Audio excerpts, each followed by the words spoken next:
he'd felt heavy in Jedediah's saddlebag, heavier than the paper and ink it was made of. It felt like a gravestone, marking the end of one life and the uncertain beginning of another. The last of his savings had gone into this patch of forgotten land, tucked away in the jagged teeth of the Montana mountains. A place to be alone, a place where the silence might finally drown out the ghosts. His horse, a sturdy roan named Boulder, picked its way up the overgrown trail. The air grew thin and sharp with the scent of pine and cold stone. For 3 days he'd ridden from the nearest town, a dusty speck of civilization he was glad to leave behind. He'd told the land agent he wanted something remote. The man had grinned, showing teeth stained with tobacco.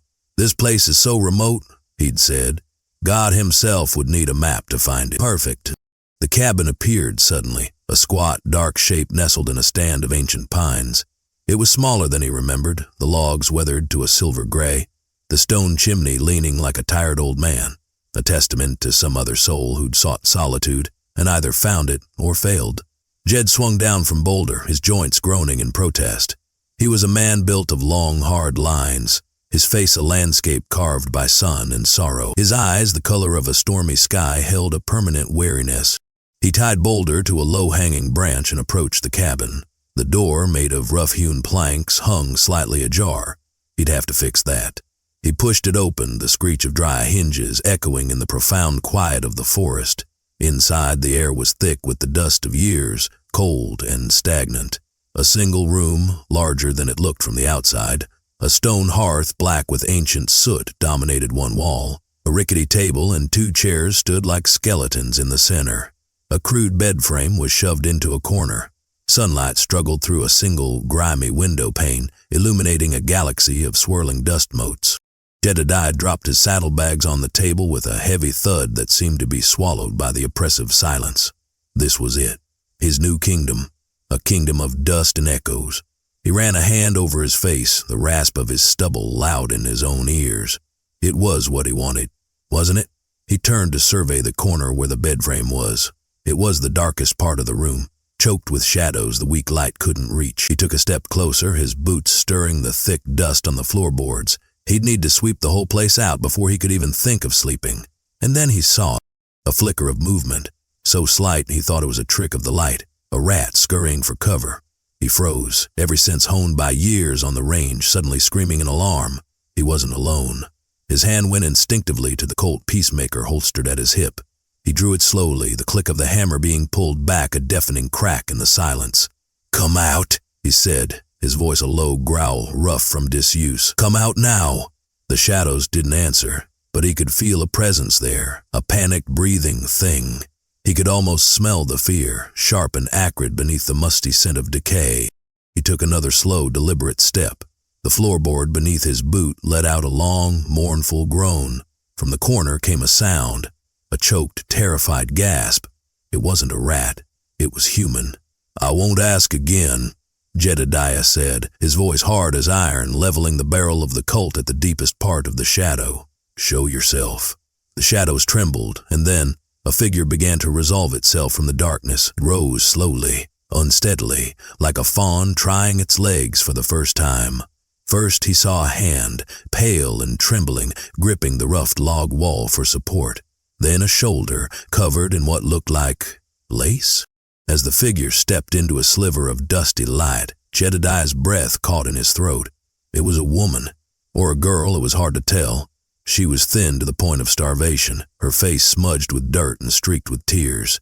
Her hair, a cascade of dark silk, was tangled with bits of leaf and twig, but it was her dress that made him stare. Beneath the filth and the grime, it was a wedding gown. The white silk was ripped at the hem and stained with mud, the delicate lace on the bodice torn, but it was unmistakably the dress of a bride. Her eyes, wide and luminous with terror, were fixed on the gun in his hand.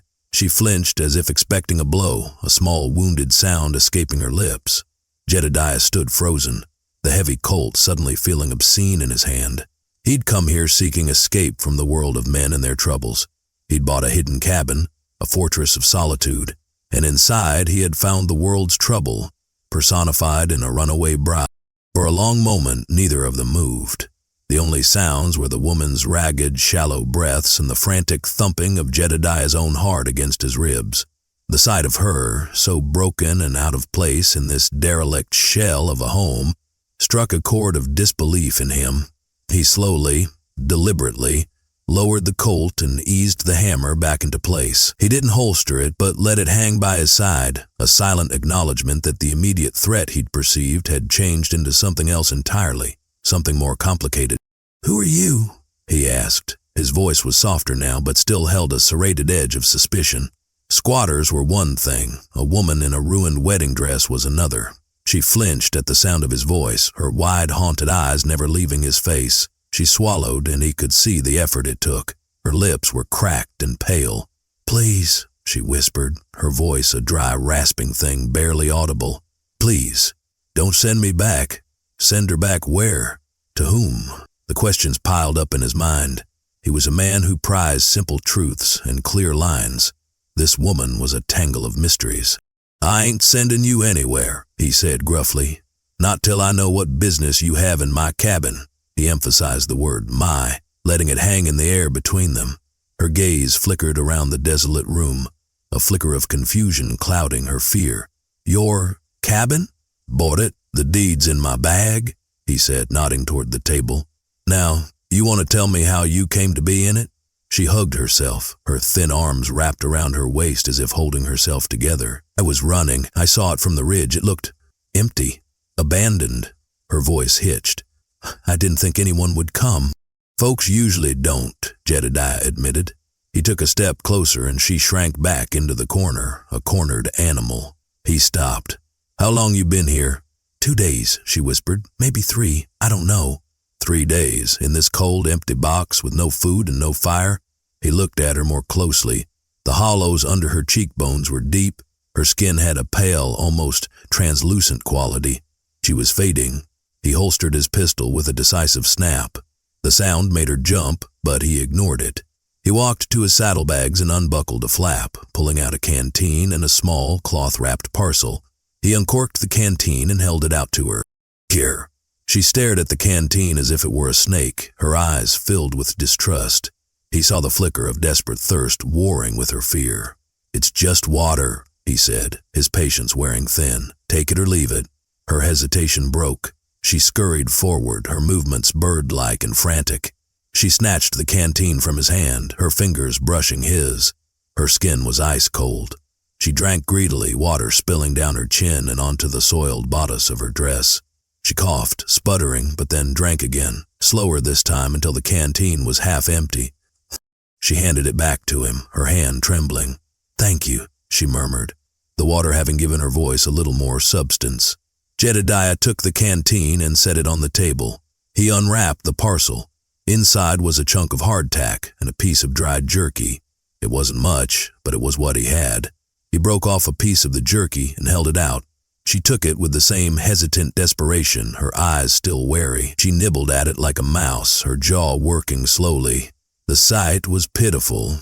He was a man who had hardened his heart against pity, but something in him stirred, an old, forgotten ache of compassion. "What's your name?" he asked, his voice losing some of its gravel. She chewed and swallowed before answering. "Elara. Jedediah." He didn't offer a hand to shake. The distance between them was a chasm, filled with her fear and his reluctance. "You said you were running. Running from what?" At the question, the terror flooded back into her eyes, eclipsing the momentary relief of food and water. She shook her head, her dark hair swinging around her face. "I can't." "You're in my home, Elara," he said, his tone firm but not unkind. "You're eating my food. I figure that buys me an answer." She looked at the jerky in her hand, then back at him. Tears welled in her eyes, carving clean paths through the grime on her cheeks. "From my husband," she finally choked out. The word hung in the air, heavy and ugly. "Husband?" The ruined wedding dress suddenly made a terrible kind of sense. "He's a bad man," she whispered, her voice cracking. "If he finds me, he'll kill me." Jedediah's face remained impassive, but inside a cold knot formed in his gut. He had ridden to the edge of the world to escape complications, and one had just landed on his doorstep, dressed in tattered silk and smelling of fear. He looked at the girl. She couldn't be more than 20, and saw the raw, genuine terror in her eyes. It was a look he'd seen before, in panicked cattle and trapped coyotes. It was the look of prey, and he knew with a certainty that settled deep in his bones that the hunter would not be far behind. The sun began to dip below the mountain peaks, painting the dusty air in the cabin with strokes of orange and purple. The cold, which had been a passive presence, now began to creep in with intent, seeping through the chinks in the log walls. Elara shivered, wrapping her arms tighter around herself. The flimsy silk of her dress offered no protection. Jedediah watched her, his expression a mask of granite. His mind was a battlefield. Every instinct for self-preservation, every reason he had come to this God-forsaken place, screamed at him to turn her out. Take her to the nearest town, leave her with the sheriff, and wash his hands of it. But the nearest town was a 3-day ride, and one look at her told him she wouldn't survive the journey. And the thought of a sheriff? Something in her story made him doubt that was the answer. "Your husband," he said, breaking the silence. "What's his name?" She hesitated, chewing on her lower lip. "Silas," she said finally. "Silas Kane." The name meant nothing to Jedediah, but the way she said it, with a dread that seemed to steal the air from her lungs, told him everything he needed to know. "Why'd he want to kill you?" Jedediah pressed. He needed to know what he was dealing with. This wasn't idle curiosity, it was a matter of survival. His survival. Elara's gaze dropped to the floor. "He doesn't like to be disobeyed," she said, her voice small. "He owns everything he touches. He thought he owned me." She looked up, and for the first time a spark of defiance flickered in her terrified eyes. "I am not a possession." The simple declaration, spoken with such quiet force, hit Jedediah harder than a punch. He had come here because he felt his own life was no longer his, stolen by memory and grief. He was a prisoner in his own skin. He understood, in a way he didn't want to, what it meant to want to be free. He let out a long, slow breath, watching it mist in the cooling air. The decision was made before he even consciously made it. He couldn't turn her out, not like this. To do so would be to leave a lamb for the slaughter, and whatever else he had become, he wasn't that. "The fire," he said abruptly, his voice all business. He strode to the hearth. "We need a fire." He set to work with a grim efficiency that was second nature to him. He found a small pile of dry wood left by the cabin's previous owner, supplemented it with kindling he gathered from just outside the door, and soon had a small, crackling fire going in the stone fireplace. The flames pushed back the encroaching darkness and began to wage a slow war against the chill. Elara watched him, huddled near the opposite wall, as if the fire itself was something to be feared. "Come here," he ordered, his tone leaving no room for argument. "Get warm before you catch your death." She obeyed, creeping closer to the hearth, holding her hands out to the fledgling flames. The firelight danced on her face, highlighting the sharp planes of her cheekbones and the dark circles under her eyes. She looked ethereal and tragic, a ghost haunting his new home. Jedediah unpacked the rest of his supplies, a bedroll, a coffee pot, a skillet, and a small sack of flour and beans. It wasn't much, but it would have to do for them both. An uneasy alliance had been forged in the dust and shadows of the cabin, bound by his reluctant compassion and her desperate need. He set the pot of water to boil for coffee and began mixing a crude dough for skillet bread. He worked in silence, his movements economical and precise. Elara just watched, silent and still. The quiet between them was no longer empty. It was charged, filled with unspoken questions and the heavy weight of the outlaw husband who was somewhere out there, hunting. "Tracks things for a living," she said suddenly, her voice making him start. "Animals, men, it doesn't matter. He never gives up." Jedediah didn't look up from the skillet. "Good trackers leave a sign. Bad ones leave a trail. Which one is he?" "He's good," she whispered. "The best. He'll look for me." Her voice trembled. "He'll find me." Jedediah flipped the bread in the pan, the hiss of it loud in the cabin. He looked at her then, his gray eyes meeting hers across the fire. He saw her fear, but he also saw the small, defiant spark he'd noticed earlier. It was banked low, almost smothered by terror, but it was there. "Maybe," Jedediah said, his voice a low rumble. "But this is a big country. Easy to get lost in, and this cabin, it ain't on any map I've ever seen." He was saying it as much for himself as for her. He was trying to convince himself that he hadn't just invited a death sentence into his sanctuary. He served up the bread, hard and hot from the skillet, in a mug of black, bitter coffee. They ate in silence, the fire crackling between them. It wasn't a companionable silence. It was the silence of two strangers, bound by circumstance. Two wounded animals sharing a den, each wary of the other, both listening for the sound of the predator in the woods. Night fell completely, a thick blanket of impenetrable blackness beyond the single grimy window. The wind picked up, moaning through the pines, a lonely, mournful sound that seemed to seep through the walls. Inside, the fire was the only source of light and warmth, a small island in a vast ocean of cold and dark. Jedediah unrolled his bedroll on the floor near the hearth. It was the only bedding he had. He glanced at Elara, who was still huddled on the floor, her back against the rough stone of the fireplace. Her eyes were heavy-lidded with exhaustion, but she fought against sleep, her body rigid with tension. "You should sleep," he said. She shook her head. "I can't." "You need to." He looked at the crude bed frame in the corner, its bare ropes like a skeleton's ribcage. It offered no comfort. "You can take the bedroll. I'll sit up." Her eyes widened in surprise. "No, I couldn't. It's yours." "I ain't asking," he said flatly. "You're no good to yourself or anyone else dead on your feet. Take it." She hesitated, then gave a small, defeated nod. She moved to the bedroll and sank onto it, pulling the rough wool blanket around her shoulders. The material, coarse and smelling of horse and dust, was a world away from the fine linens she was likely used to, but she clutched it as if it were the finest ermine. Jedediah took up a position on one of the rickety chairs, his back to the wall, a clear view of the door and the window. He laid his rifle across his lap. He had no intention of sleeping, not tonight. An hour passed in silence, marked only by the pop and hiss of the fire.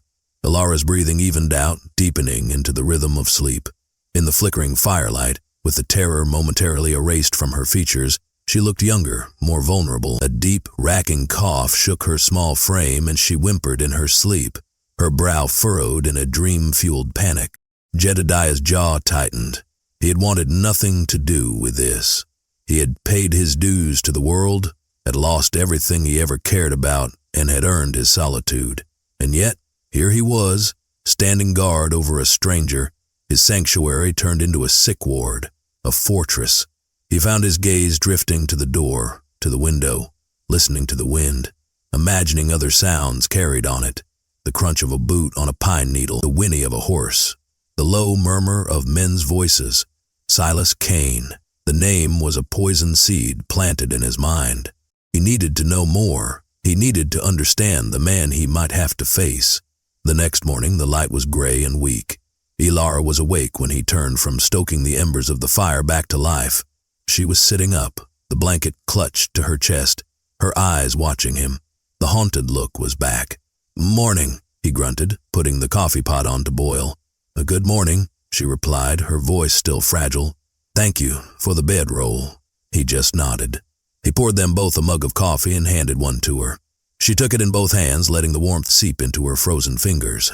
"Tell me about him," Jedediah said, his voice leaving no room for refusal. "Silas, tell me everything." She flinched, but she didn't refuse. She took a deep breath as if steeling herself to revisit a place of great pain. "My father? He was a merchant," she began, her voice low and shaky. "He owed a lot of money to the wrong people. Silas came to town. He's handsome, charming when he wants to be. He has money, land. He told my father he would clear all his debts." She paused, her knuckles white around the mug. "The price was me." Jedediah's face was grim. "A transaction, a piece of property to settle a debt. I refused. I told my father I wouldn't do it. But he was a weak man, afraid. Silas didn't like that I had a choice in the matter. He told me I would marry him or he would ruin my father and see him dead in a ditch." She took a shuddering breath. "So I agreed. For my father." "The wedding happened?" Jedediah asked. She nodded, a single tear tracing a path down her cheek. "It was a nightmare. He was not the charming man he pretended to be. He was cruel, possessive. His eyes," she shivered, "they look at you like you're a thing, not a person."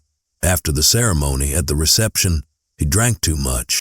He grabbed me, told me it was time to be his wife, in front of everyone. The way he looked at me, the way he touched me. Her voice broke. I knew I couldn't. I would rather die. While everyone was celebrating, I slipped out a back door. I just ran.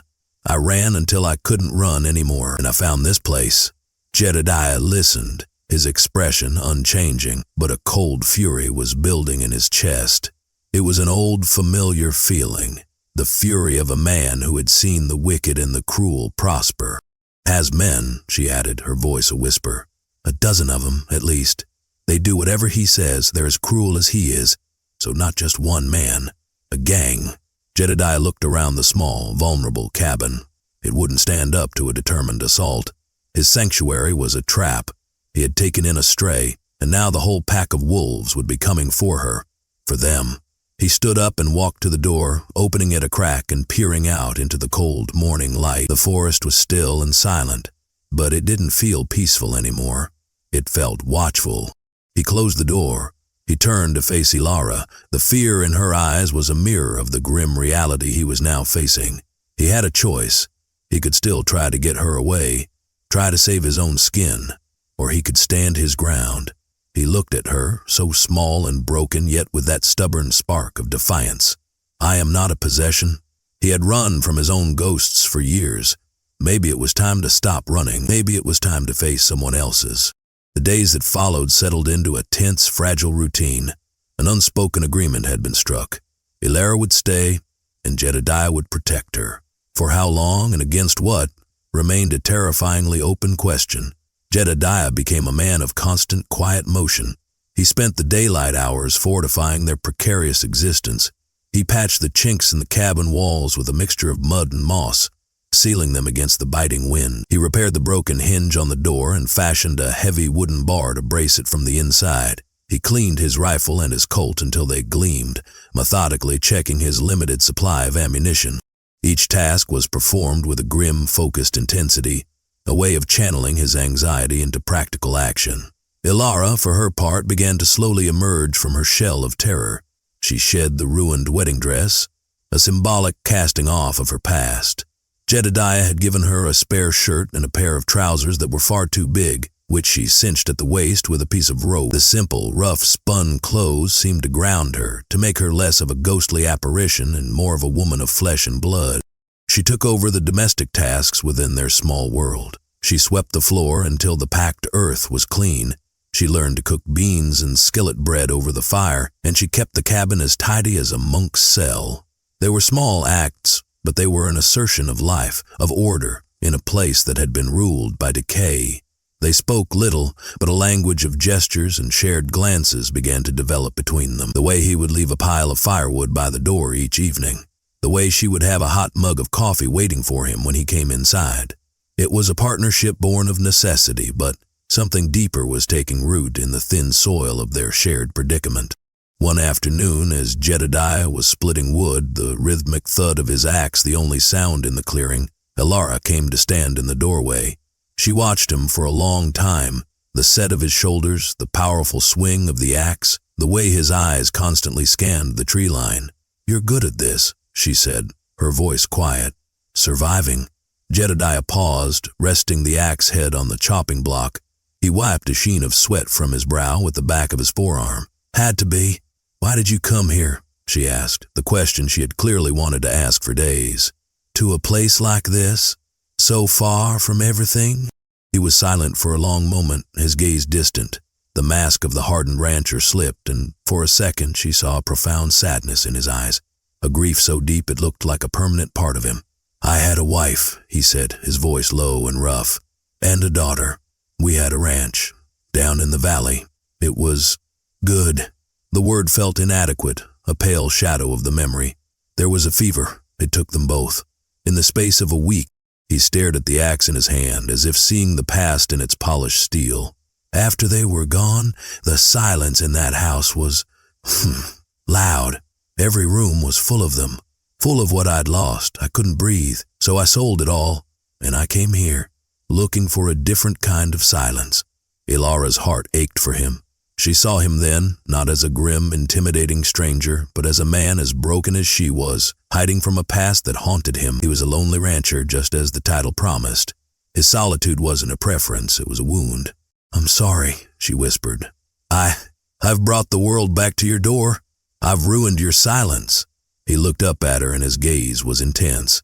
"The silence I found here was just as loud as the one I left," he said. Maybe it needed ruining." It was the most he had ever revealed of himself, a crack in the armor he wore so tightly. In that moment, the dynamic between them shifted. She was no longer just a victim he was protecting. He was no longer just a reluctant savior. They were two people scarred by life who had found each other in the wilderness. That night, a storm rolled in, a violent tempest of wind and rain that lashed against the cabin. The world outside was a churning chaos. Inside, by the light of the fire, it was quiet. "He'll come," Elara said, her voice barely a whisper above the howling wind. "The storm won't stop him."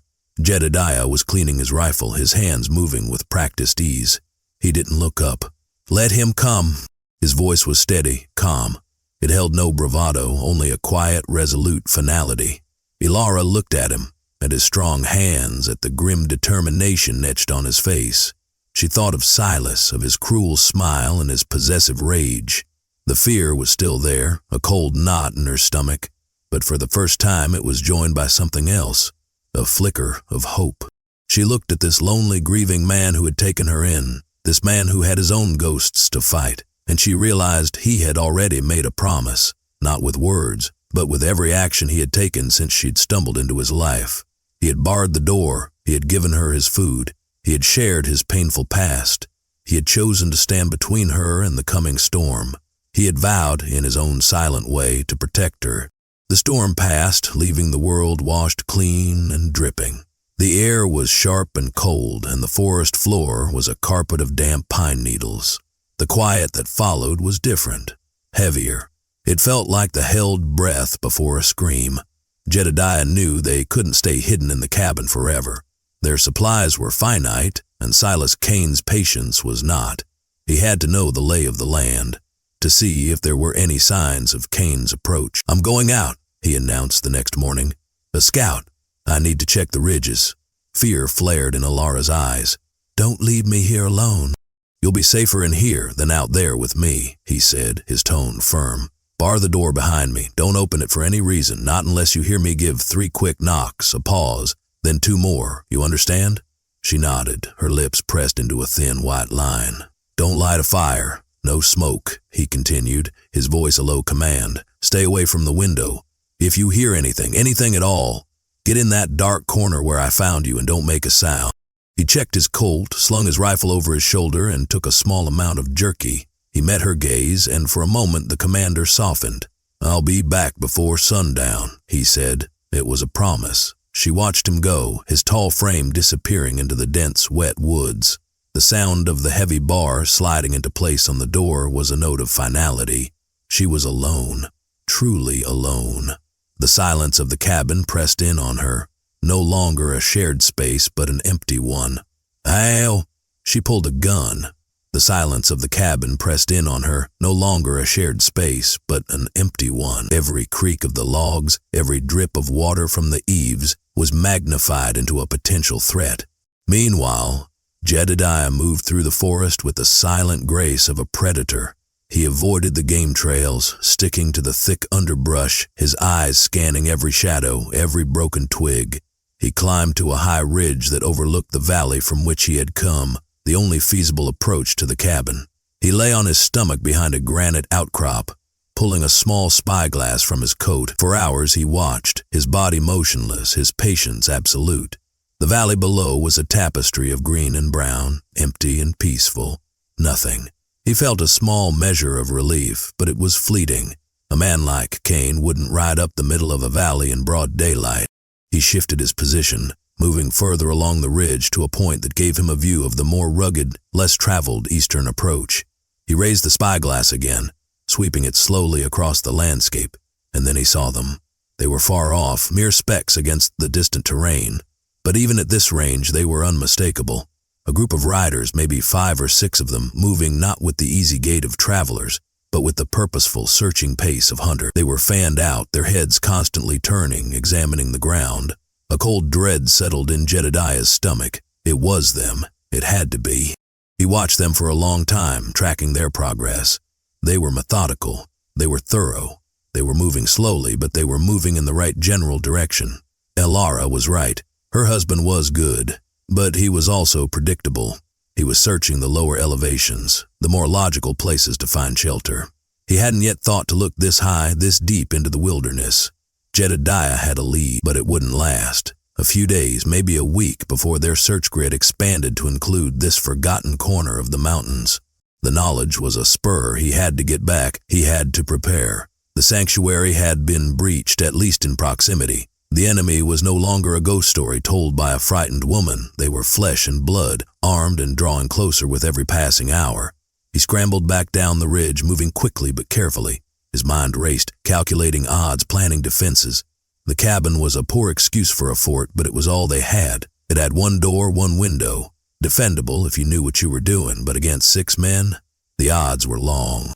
As the sun began to cast long shadows through the trees, he reached the clearing. He paused, listening. The woods were quiet, too quiet. He approached the cabin cautiously, his rifle at the ready. He gave the signal, 3 quick knocks, a pause, then 2 more. He heard the sound of the bar being lifted and the door creaked open. Elara stood there, her face pale, her eyes wide with a question she was too afraid to ask. Jedediah stepped inside and she immediately barred the door behind him. He looked at her, his face grim, his stormy eyes holding the weight of what he'd seen. "They're coming," he said, his voice flat and devoid of emotion. "I saw them. Maybe a week out, if we're lucky." The flicker of hope that had been kindled in Elara's heart died, smothered by the cold certainty in his words. The wolves were at the door. The confirmation of the threat, the knowledge that Silas and his men were a tangible presence on the landscape, changed the air in the cabin. The tension, once a low hum, was now a high, keening wire. Sleep came in short, fitful bursts. Every snap of a twig outside was a potential footstep. Every moan of the wind was a potential voice. Yet, in this crucible of fear, something unexpected happened.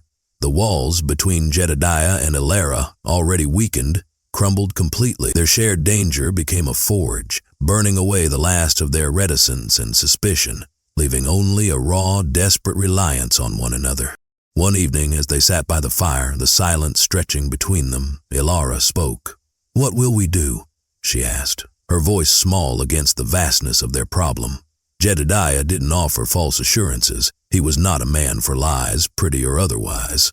"We'll make a stand," he said simply, as if stating a fact of nature, like the sun rising or the river flowing. "Here?" she asked, incredulous. "Could we do? Against all of them? You could just leave. He's not after you. You could be gone from this place and they'd never find you." Jedediah stopped cleaning his rifle and looked at her. The firelight carved deep shadows on his face, making him look older, harder. "I've done enough running in my life, Elara, from my own ghosts, from the memory of what I lost." He met her eyes and his gaze was unwavering. This time I'm not running." He was not just talking about Silas Kane. He was talking about everything. He was drawing a line, not just in the dirt around the cabin, but in the landscape of his own soul. "Here I will stand. Here I will stop retreating." He went on, his voice low but firm, outlining his plan. It was a desperate one, relying on the element of surprise, his knowledge of the terrain and the limitations of the cabin as a defensive position.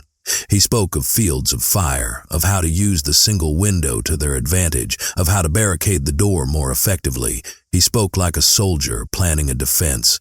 Elara listened, and as she did, a transformation began within her.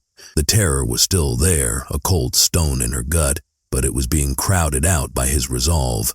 His courage was a contagion. If this man, this stranger who owed her nothing, was willing to stand and fight for her, how could she do any less for herself? "Teach me," she said, her voice stronger than he'd ever heard it. Jedediah looked at her surprised. "Teach you what?" "How to shoot," she said, her gaze dropping to the Colt peacemaker at his hip, then rising to meet his. "If we're going to make a stand, we're going to make it together. I will not hide in a corner while you die for me." He saw the determination in her eyes, the same defiant spark that had first caught his attention, now fanned into a small, steady flame. He had seen her as a victim, a liability, someone to be protected, but he was wrong. She was a survivor. He hesitated for only a moment. Ammunition was precious. A gun in an untrained hand was a danger to everyone. But a second defender, even a novice one, it could change the odds. More than that, it would give her back a piece of the power that had been stolen from her. It would make her an agent in her own salvation. He nodded slowly. "All right, The next day he took her deep into the woods, far from the cabin, to a small, secluded ravine where the sound would be muffled. He put the heavy Colt in her hand. It was far too large for her, the weight of it pulling her arm down. "Feel the weight of it," he said, his voice patient. "Respect it. It ain't a toy. It's a tool. It can preserve a life or end one. There's no in between." He stood behind her, his body close to hers as he adjusted her stance, showed her how to grip the handle, how to aim down the long barrel. His presence was a solid, reassuring weight at her back. She could feel the warmth of him, smell the scent of pine and leather and clean mountain air that clung to him. In this strange, terrifying lesson on how to kill, she felt safer than she had in years. "Breathe out as you squeeze," he murmured, his voice close to her ear. "Don't jerk the trigger, just a slow, steady squeeze." Her heart hammered against her ribs. She raised the heavy pistol, aiming at a rotted stump he'd indicated. She lined up the sights, her hands trembling. She took a breath, let it out, and squeezed. The explosion was deafening, the recoil slamming her shoulder back into Jedediah's chest. He steadied her, his hands on her arms. The shot went wide, kicking up dirt a foot to the left of the stump. "Again," he said, his voice calm and steady in her ear. They practiced for an hour. She fired again and again, the loud report of the gun echoing in the ravine. Her hand stopped trembling. Her shots grew closer to the mark. Finally, a shot struck the stump, sending a chunk of rotten wood flying. A small cry of triumph escaped her lips. She turned to him, her face flushed with a mixture of fear and exhilaration. "I did it. You did," he said. A rare, small smile touched the corners of his mouth. It transformed his harsh features, revealing a glimpse of the man he might have been before grief had carved its lines on his face. In that moment, looking at him, Elara felt a surge of emotion that had nothing to do with fear or gratitude. It was something warmer, something deeper, something that felt dangerously like hope for a future she hadn't dared to imagine. They were no longer just allies, they were partners. And they were ready for the war that was coming. The week passed in a blur of tense preparation. The waiting was a torment, a slow, grinding stone that wore on the nerves. Jedediah set snares for rabbits, supplementing their dwindling supplies. Elara practiced reloading the Colt until she could do it with her eyes closed, the metallic clicks becoming a familiar, almost comforting rhythm. They worked together, their movements falling into an easy synchronicity. They talked more, filling the quiet hours by the fire with stories of their pasts. She told him of her life in the bustling eastern city she'd come from, a world of paved streets and gas lamps that sounded like a foreign country to him. He told her of his life on the ranch, of the smell of summer rain on dry dust, of the quiet pride in watching his cattle grow fat and his daughter grow tall. They were sharing more than stories. They were sharing the pieces of themselves. In the heart of their shared danger, an intimacy grew, fragile and precious. He would watch her as she concentrated on a task, the way a stray lock of dark hair fell across her face. She would watch him as he stood sentinel at the door, his profile silhouetted against the fading light, a lonely, resolute guardian. One night, the air was particularly cold and still. The fire had burned down to glowing embers and the cabin was draped in shadows. Elara sat on the floor, wrapped in the wool blanket, but a deep chill had settled into her bones that had nothing to do with the temperature. "I'm scared, Jedediah," she whispered into the darkness. He was sitting in his usual chair, his rifle across his lap. He looked over at her, his face unreadable in the gloom. "I know. What if we don't?" She couldn't finish the sentence. He stood up and walked over to the hearth. He added a few logs to the fire, coaxing the flames back to life. He didn't sit back down in his chair. Instead, he sat on the floor, on the edge of his own bedroll, a few feet from her. "When my wife Sarah was sick," he began, his voice a low rumble, "the doctor said there was nothing to be done. He said to prepare myself, but every morning she would wake up and she would smile at me. And she'd say, 'We have today, Jed. Let's not waste it worrying about tomorrow.'" He stared into the flames, lost in the memory. "She fought, right up to the end. She didn't let the fear win." He turned his head and looked at Elara, his gray eyes soft in the firelight. "We can't let the fear win, Elara. We have today, and when tomorrow comes, we'll face it. Together." His words were a balm on her raw nerves. She looked at his strong, weathered face, at the kindness that shone through his grief-hardened exterior. Without thinking, she reached out and her fingers brushed against the back of his hand. His skin was rough, calloused but warm. He didn't pull away. Instead, he turned his hand over and gently enclosed hers. His grip was firm, solid, a lifeline in the dark.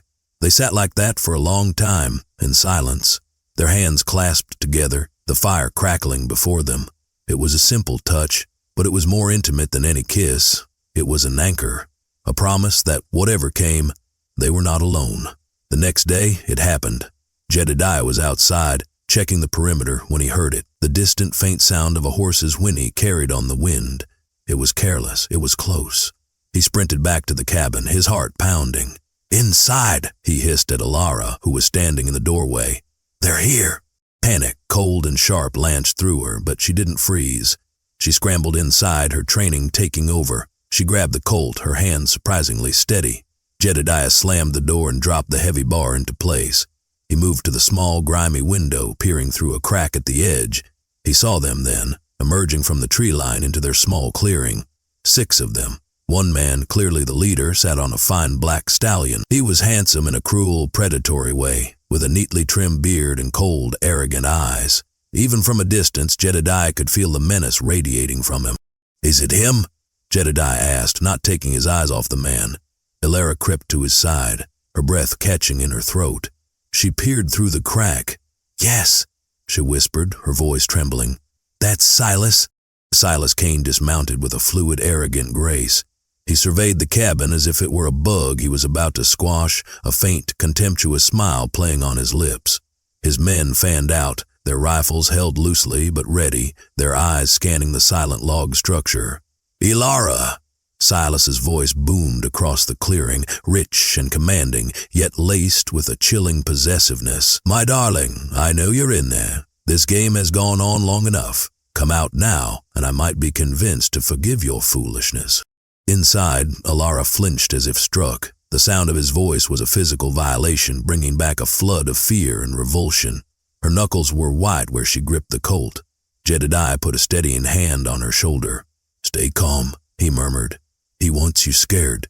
Don't give him the satisfaction." "My patience, my love, is wearing thin," Silas called out again, his tone hardening. "I've ridden across half this territory for you. Do not mistake my affection for weakness. I will have what is mine. If I have to burn this hovel to the ground and drag you from the ashes, I will." The threat hung in the air, thick and ugly. Jedediah's jaw was a hard line of granite. This man with his fine clothes and his smooth words was poison. He represented everything Jedediah had come to despise in the world. The arrogance of power, the cruelty of possession. "He means it," Elara whispered, her voice shaking. "He'll do it." "Let him try," Jedediah said, his voice a low growl. He raised his rifle, resting the barrel on the windowsill, the sights trained directly on Silas Kane's chest. He could end it right now, one shot, but the other 5 men were a problem. The moment he fired, they would unleash a hail of lead on the cabin. It was a shot he couldn't afford to take, not yet. "What's your plan?" Elara asked, her eyes fixed on him, trusting him completely. "We wait," he said. "We make them come to us. The door is the only way in. That's the killing ground." Outside, Silas was growing impatient. He gestured to 2 of his men. "Caleb, Marcus, go and knock, politely." The 2 men, burly and unshaven, grinned and started toward the cabin, their rifles held at the ready. They were confident, swaggering. This was just another job for them. Jedediah tracked their approach through the window.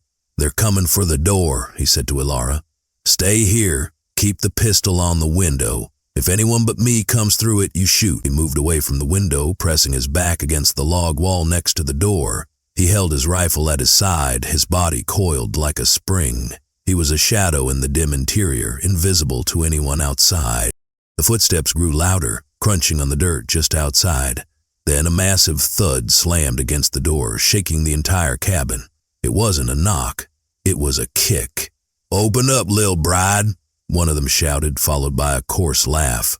Jedediah took a slow, deep breath, his world narrowing to the door, to the sounds on the other side. He could hear them talking, their voices muffled by the thick wood. "He's barred," one said. "Use the log." He heard them grunt as they picked up a heavy piece of wood he'd left near the chopping block. a battering ram. "Elara," Jedediah said, his voice calm and steady. "Get ready." He saw her nod from the corner of his eye, her small form silhouetted against the window, the heavy Colt held in a two-handed grip, steady and aimed. He felt a surge of pride in her. She was not the terrified girl he had found hiding in the corner. She was a fighter. The first blow struck the door with the force of a thunderclap. The wood groaned, splintering around the latch. The bar held, but it bowed inward. Crack! The second blow was even stronger. A long, vertical split appeared in the door. Crash! On the third blow, the door burst inward, ripped from its repaired hinges, and slammed against the interior wall. For a heartbeat, the two men stood framed in the doorway, momentarily blinded by the gloom of the cabin after the bright sunlight. That heartbeat was all Jedediah needed. He stepped out from the wall, a phantom of vengeance. His rifle came up and he fired. The roar of the gun inside the small space was deafening. The first man, Caleb, was thrown backward out of the doorway, a look of shocked surprise on his face, a dark hole appearing in his chest. The second man, Marcus, had no time to even raise his own weapon. Jedediah worked the lever action of his rifle with lightning speed, the metallic shick-shack a sound of doom.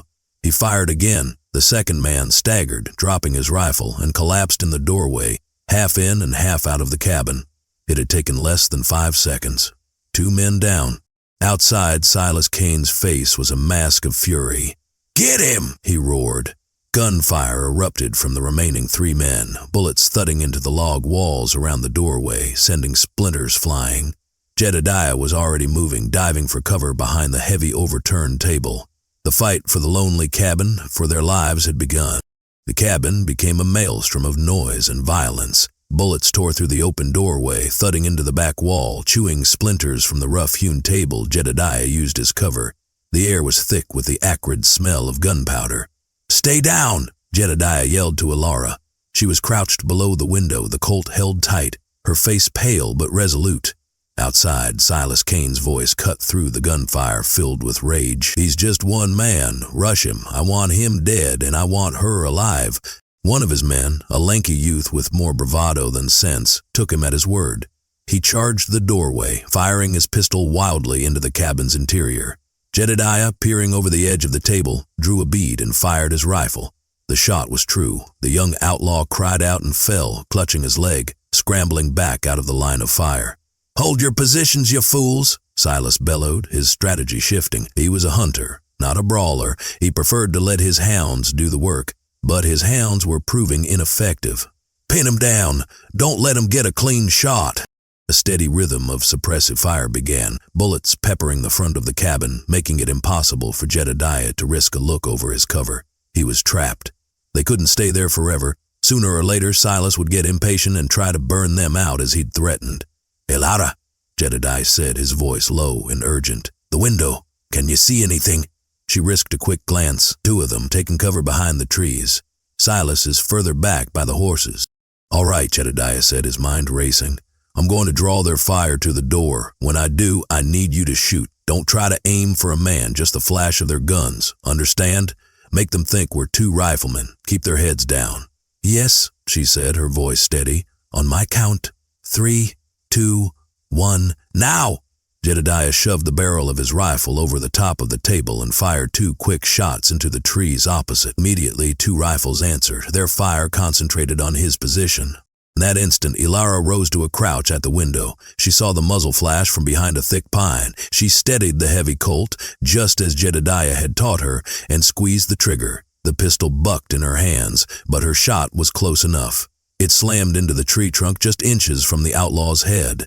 He yelped in surprise and ducked back behind the tree, his return fire ceasing. It worked. The outlaws, thinking they were being fired on from 2 positions, became more cautious.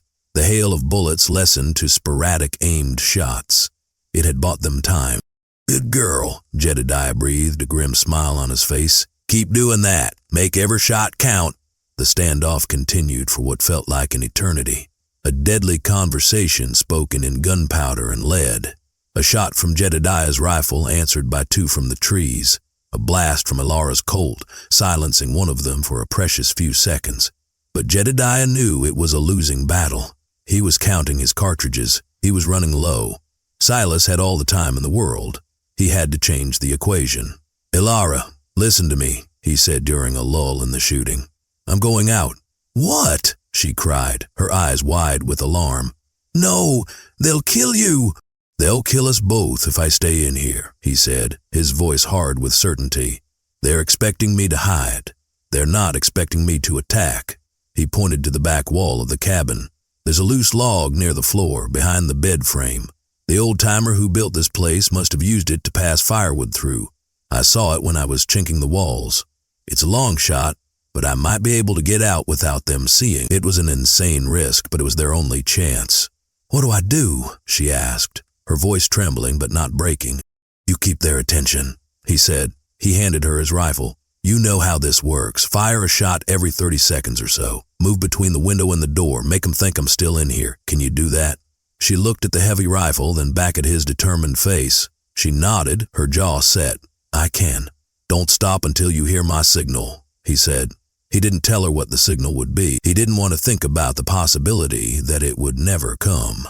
He crawled to the back of the cabin, to the crude bed frame. He found the log he'd noticed. It was wedged tight. He used the butt of his pistol to work it loose, the scraping sound masked by one of Elara's rifle shots. Finally, it gave way, revealing a dark, narrow opening just big enough for a man to squeeze through. He gave Elara one last look. Her small, resolute figure standing against the light of the broken doorway was an image that burned itself into his mind. He turned and wriggled through the opening, out into the cool, damp earth behind the cabin, armed with only his Colt and a handful of bullets. The final, desperate act had begun. The world behind the cabin was a different universe. The roar of the gun battle was muffled, replaced by the thumping of his own heart and the gentle sigh of the wind in the pines. Jedediah lay flat against the damp ground, letting his eyes adjust, letting his breathing slow. He was exposed, vulnerable, but he was also invisible. Silas and his remaining men were entirely focused on the front of the cabin, on the defiant rifle shots that Elara was faithfully firing every half-minute. They had no idea their prey was no longer in the trap. Jedediah began to move, crawling on his belly, using every bit of brush and every shadow for cover. He moved in a wide, slow arc, circling around the clearing. His objective was the cluster of trees where the two remaining gunmen were taking cover. Silas, confident and arrogant, remained by the horses, orchestrating the fight from a distance. He was the prize, but Jedediah had to deal with his dogs first. The crawl was agonizingly slow. A snapped twig, a dislodged stone, could mean his death. He moved like a ghost, his senses on fire. He could smell the gunpowder on the air, could hear the angry shouts of the outlaws, could feel the tension in the forest. He reached the edge of the trees behind their position. He could see them now, two men crouched behind separate, massive pines, occasionally leaning out to fire a shot at the cabin. He was less than 20 yards away. He rose to a crouch, the Colt Peacemaker feeling solid and heavy in his hand. He took a deep breath. This had to be fast. He burst from the tree line, a silent, sudden specter of vengeance. The first man heard something, a rustle of leaves, and began to turn. He was too late. Jedediah's Colt barked once. The man crumpled without a sound. The second outlaw, alerted by the shot from behind, spun around, his eyes wide with disbelief and terror. He brought his rifle up, but Jedediah was already moving, diving behind the pine tree his first victim had used for cover. A rifle bullet splintered the bark inches from his head. Now it was a close-quarters fight. The outlaw fired again, the bullet thudding into the tree. Jedediah crouched low, listened to the man's panicked footsteps as he circled the tree. Jedediah went the other way. They were like two predators circling each other. But Jedediah was patient. The outlaw was not. He made a fatal mistake. He lunged around the tree, hoping to catch Jedediah by surprise. Jedediah was ready. He fired from the crouch, a single, deliberate shot. The outlaw gasped, his rifle clattering to the ground, and fell to his knees before toppling forward into the pine needles. Silence. The sudden lack of gunfire was deafening. Jedediah held his breath, listening. From the direction of the cabin, he heard Elara's rifle crack one more time, a lonely, defiant sound. And then he heard Silas's voice, tight with confusion and alarm. "Lars? Ben, answer me!" There was no answer but the wind. Jedediah knew this was his moment. He broke cover, moving swiftly and silently through the trees, closing the distance to where Silas stood by the horses. Silas Kane was no fool. He knew something was terribly wrong. He had drawn his own ornate silver-inlaid pistol and was scanning the tree line, his handsome face contorted in a snarl of fury and suspicion. His gaze was fixed on the area where his men had been. He hadn't yet looked in Jedediah's direction. Jedediah stepped out from behind the last tree, his boots making no sound on the soft earth. He stood 20 feet away from Silas, his Colt leveled at the man's heart. "It's over, Kane," Jedediah said, his voice cold and steady.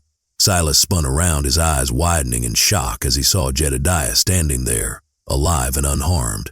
The shock was quickly replaced by a sneer of pure hatred. "The rancher," Silas spat, his voice dripping with contempt. "So, the farm animal has teeth after all." "Drop the gun," Jedediah said. Silas laughed, a harsh, ugly sound. "You think you've won? You kill me, my men will hunt you down. You are nothing, a ghost hiding in a shack. She is mine. She was bought and paid for." "She's not a thing to be owned," Jedediah said, his voice dropping to a dangerous whisper. "And you're wrong. Your men are dead." The arrogant certainty on Silas's face faltered for the first time. He glanced toward the trees where his men had been, then back at Jedediah's stony expression. He saw the truth in Jedediah's eyes. He was alone. But Silas Kane was a cornered viper, and a cornered viper always strikes. With a speed that belied his refined appearance, he raised his pistol. But Jedediah was ready. He had been waiting for it, expecting it. 2 shots exploded in the clearing, so close together they sounded almost as one. Silas cried out, a sharp, ragged sound, and staggered backward. A dark stain blossomed on the front of his fine white shirt. His silver-inlaid pistol fell from his nerveless fingers. He looked down at his chest, a look of profound surprise on his face, as if he couldn't believe his own mortality. Jedediah stood firm, untouched. His shot had been true. Silas Kane looked up at Jedediah, his eyes filled with a dawning horror and disbelief. He opened his mouth to speak, but only a wet, gurgling sound came out. He took one more stumbling step backward, then his legs gave out, and he collapsed to the ground, his reign of terror ending in a heap in the dirt of a forgotten mountain clearing. The silence that followed was absolute. It was over. The promise had been fulfilled. The outlaw husband would hunt her no more. Jedediah stood for a long moment, the smoke from his pistol curling in the still air. He watched the last of the life fade from Silas Kane's arrogant eyes. There was no triumph in him, only a vast, bone-deep weariness.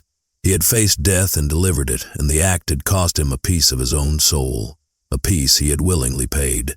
From the cabin, the door creaked open. Elara appeared, the heavy rifle still clutched in her hands. She saw the bodies of the outlaws. She saw Silas Kane lying still on the ground, and she saw Jedediah standing tall and alone. She dropped the rifle and ran.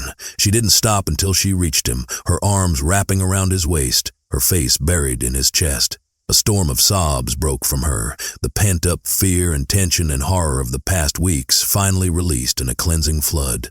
Jedediah's arms came around her, holding her tight. He rested his chin on the top of her head, his eyes closing. He held her as she wept, his solid presence an anchor in the aftermath of the storm.